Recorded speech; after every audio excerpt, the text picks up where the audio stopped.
کیونکہ انڈیا میں ہم لوگ جو اسکرپچرس جو ہمارے انڈین فلاسفیز میں جو پڑھائے جاتے ہیں، وید ہے، اس میں اپنشدس ہیں، گیتا وغیرہ ہے، اس میں شروتی ہے، اسمرتی ہے، کافی ساری اس میں تقسیمیں ہیں، مطلب اس میں کیٹیگریز ہیں۔ تو میرا سوال آپ سے یہ ہے کہ ان اسکرپچرس کا کیونکہ ڈائریکٹلی کوئی ذکر نہیں ہے قرآن میں یا پھر حدیث نریشنس میں، تو ان کو وہ ایز مسلم آپ اس کو کس طرح سے اس کو دیکھتے ہیں کہ آیا خدا کی طرف سے ہو سکتی ہیں یا پھر یہ پہلے تھیں؟ اس کی کیا ریالٹی ہے؟ دیکھیے، قرآن مجید میں تو ان صحائف کا بھی ذکر نہیں ہے جو بہت سارے اور دیگر انبیاء کی طرف خود اللہ تعالیٰ کہتے ہیں ہم نے بھیجے۔ تو قرآن مجید میں ذکر ہونے سے کسی چیز کی تصویب یا تائید نہیں ہوتی کہ لازماً وہاں ذکر ہو تو وہ خدا کا کلام ہوگا۔ انبیاء کتنے آئے ہوں گے، کہاں کہاں آئے ہوں گے، کہاں کا اللہ تعالیٰ نے وہ الہام کا سلسلہ۔ قرآن مجید میں تو جب الہام کی تاریخ زیر بحث آتی ہے تو وہ جو مخاطبین ہیں عرب، ان کے پس منظر اور رعایت سے آتی ہے۔ خود انبیاء جو قرآن مجید میں کریکٹرز کی صورت میں زیر بحث ہیں، وہ ہیں جن کو عرب جانتے تھے، جن سے عرب واقف تھے۔ باقی دنیا کے اندر کیا خدا کے معاملات ہوئے ہوں گے، قرآن مجید کوئی ریلیجن کی انسائکلوپیڈیا یا ہسٹری کی کتاب نہیں ہے، وہ ایک قوم کے ساتھ پیغمبر کے مکالمے کی داستان ہے جس کو ثبت کر دیا گیا ہے۔ تو پہلا جو غلط فہمی ہے اس کو رفع کرنا چاہیے کہ یہ لازمی نہیں ہے کہ قرآن مجید کے اندر کسی چیز کا ہونا ہی اس کے وجود کی دلیل ہے یا اس کا وہاں پر نہ ہونا اس کے عدم وجود کی دلیل ہے۔ یہ چیز درست نہیں ہے، یہ پہلی بات ہے۔ دوسری چیز یہ ہے کہ مسلمان کی حیثیت سے ہم پڑھیں گے، ہم ہر چیز کو پڑھیں گے، تو جن چیزوں کو ہم پڑھتے ہیں، انجیل کو، تورات کو، زبور کو، ان کو پڑھنے کے بعد بھی ہمیں بطور دینی عقیدے کے پابند کر دیا گیا ہے کہ تم نے میزان اور فرقان کی حیثیت قرآن مجید کو دینی ہے، یعنی قرآن کو اوپر رکھنا ہے۔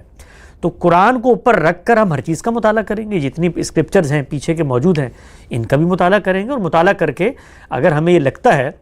کہ قرآن کی جو اصل دعوت تھی اس کے آثار ان کے اندر موجود ہیں تو ان کے لوگوں کو دعوت بھی دیں گے کہ خود اپنی کتابوں میں جا کر دیکھو۔ لیکن اس میں جو ایک آپ یہ کہتے ہیں غیر قطعی چیز بنتی ہے، اور میں نے دیکھا یہ بہت سارے لوگوں نے، چونکہ یہ آج پہلی دفعہ تو میں نہیں بیان کر رہا، مسلمان علماء نے یہ کام کیا ہے، خود ہندو میتھولوجی، لٹریچر اور یہ چیزیں پڑھ کے ان کے ریلیجن کی اوریجن کو اسلام سے ملانے کی کوشش کی ہے، پیش کیا ہے۔ لیکن یہ جو پیشکش ہوتی ہے یہ کوئی حتمی پیشکش نہیں ہوتی، اس لیے کہ اس میں سارے امکانات موجود ہیں۔ اس کی اصل وجہ کیا ہے کہ اسکرپچر اپنی اصل صورت میں موجود ہی نہیں ہے،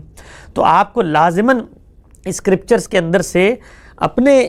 ذہنی عمل سے کچھ نتائج برآمد کرنے ہیں۔ جس طرح قرآن مجید ہے نا، وہ تو عربی زبان میں ہے، واضح عربی زبان میں، وہ زبان بھی محفوظ، اس کے اسالیب بھی محفوظ، وہ سب کے سب چلتے چلے آ رہے ہیں، لیکن وہاں پر چیزیں آگے پھیلی ہیں، اس کے اندر تاریخ شامل ہوئی ہے، اس میں بہت لمبا عرصہ گزر چکا ہے، تو حتمی پوزیشن میں نہیں ہوتے۔ تو چنانچہ مسلمان علماء نے جہاں اس پر کام کیا، خود میں نے پچھلے دنوں ایک کام پڑھا، میری نظر سے گزرا، ہماری ادارے کے رفیق ہیں جناب مشفق سلطان صاحب، ہندوستان میں ہوتے ہیں، انہوں نے جو مسلمان علماء نے کام کیا تھا،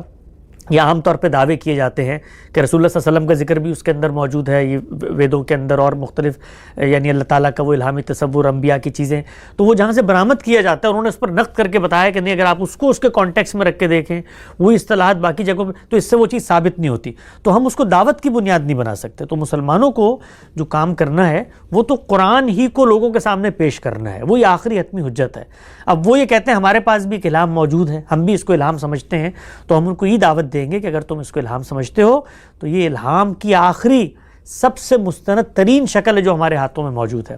اس کا ذریعہ علم بھی ثابت ہے، یہ نہیں ہے کہ یہ ترجمہ ہو کر آ گئی ہے، یہ نہیں ہے کہ دو چار لوگوں کے پاس تھی بعد میں لکھ دی گئی ہے، یہ ایک اتنی بڑی تعداد نے افراد کے آگے پہنچائی جن کا جھوٹ پر جمع ہونا علمی طور پہ، عقلی طور پہ محال ہے، ممکن نہیں ہے۔ تو یہ تو علم کے مسلمات پر، یہاں پر ابھی میں اس کو سمجھانے کی بات نہیں ہو رہی، علم کے مسلمات پر جس ذریعے سے مجھ تک یہ پہنچی ہے،